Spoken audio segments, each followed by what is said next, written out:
कोंडेश्वर की महिमा इतनी अद्भुत है कि विश्वास करना ही कठिन है, क्योंकि इसकी महिमा इतनी सत्य से जुड़ी है जो सत्य केवल देवों को ही प्राप्त था। इस सत्य को भी हम आपको बताएंगे। आइए पहले इस सारी महिमा के सूत्रधार से मिलते हैं। कोंडेश्वर महिमा के जन्म जन्म पहुंचाने वाले, उसकी ज्यादा से ज्यादा जानकारी देने वाले हैं श्री पुरुषोत्तम पोनन। ये गांव वेलूर के रहने वाले हैं। 8वीं तक शिक्षा प्राप्त की है, लेकिन भक्ति भाव में इन्हें ज्यादा से ज्यादा दिलचस्पी रही है। उल्लासनगर में श्री पुरुषोत्तम जी 1972 में आए। छोटा सा वेल्डिंग काम शुरू करके जीविका का साधन बनाया।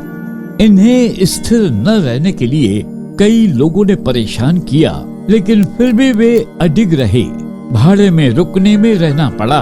इनको बड़ी परेशानी का दौर था। वो बात उन दिनों की है जब श्री पुरुषोत्तम जी ज्यादा ही परेशान रहने लगे थे। तब किसी ने पुरुषोत्तम को कहा, एक बार बदलापुर जाइए, कोंडेश्वर नाम के बाबा मिलेंगे, शायद कुछ अच्छा ही हो जाए। इस तरह पहली बार पुरुषोत्तम को कोंडेश्वर बाबा को यहाँ जाने का मौका मिला। जब बाबा के दर्शन हुए तो कोंडेश्वर बाबा पुरुषोत्तम को कोई बात सुनने को ही तैयार नहीं थे। लेकिन जब पुरुषोत्तम जी ने प्रार्थना की कि मैं अब आपके चरण छोड़कर कहीं नहीं जाऊंगा, तब पुरुषोत्तम की जिद के आगे बाबा ने पुरुषोत्तम को अपना बना लिया।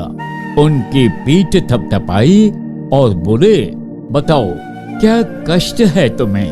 तब पुरुषोत्तम ने अपनी समस्या बाबा को बताई तो बाबा ने कहा, सब्र रख, सब ठीक होगा।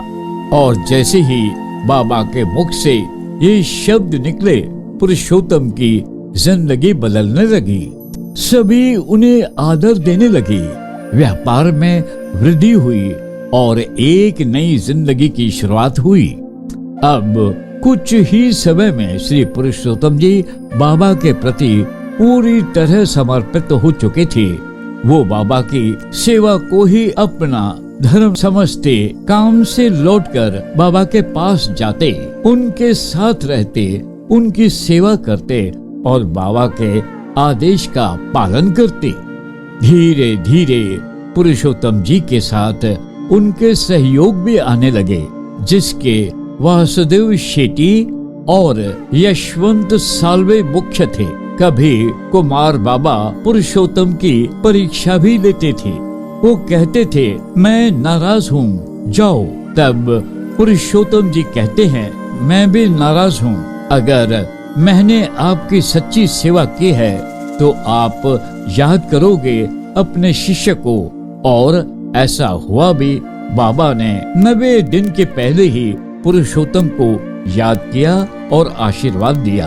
आज पुरुषोत्तम जी के जिस घर को विवाद था, उसमें भी बाबा के चरण पड़ चुके हैं। इस तरह पुरुषोत्तम कोंडेश्वर के सबसे करीबी परम भक्त थे। हवन कुंड, दत्त मंदिर, बजरंग बली मंदिर, स्थान, भंडारा, ये सब हैं आज जो कोंडेश्वर मंदिर में। इन सब के लिए पुरुषोत्तम जी का विशेष योगदान है। अब उस महिमा और सत्य को बताना चाहते हैं जो कोंडेश्वर से जुड़ी है। कोंडेश्वर में किसी युग में 3 असुर थे जो के उत्पात मचाते। उनकी वजह से सब कुछ तहस नहस होता गया। आखिर लोगों ने मिलकर इंद्र भगवान से प्रार्थना की कि हमें बचाए। तब इंद्र ने स्वयं 2 असुरों का वध किया, परंतु एक असुर गुफा में जाकर छुप गया। इंद्रदेव की परेशानी बढ़ने लगी। तब उन्होंने तीनों लोगों के ज्ञाता नारद को याद किया। नारद जी आए, ये असुर बलवान है, मेरे बस का नहीं इसे ढूंढना। इसे ढूंढने में वरुण देव की आपको सहायता कर सकते हैं।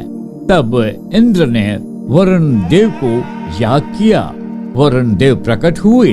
तब इंद्र ने वरुण देव सब विस्तार से बताया कि ये वरुण देव एक ही असुर है, लेकिन जन कल्याण के लिए उसका नाश जरूरी है।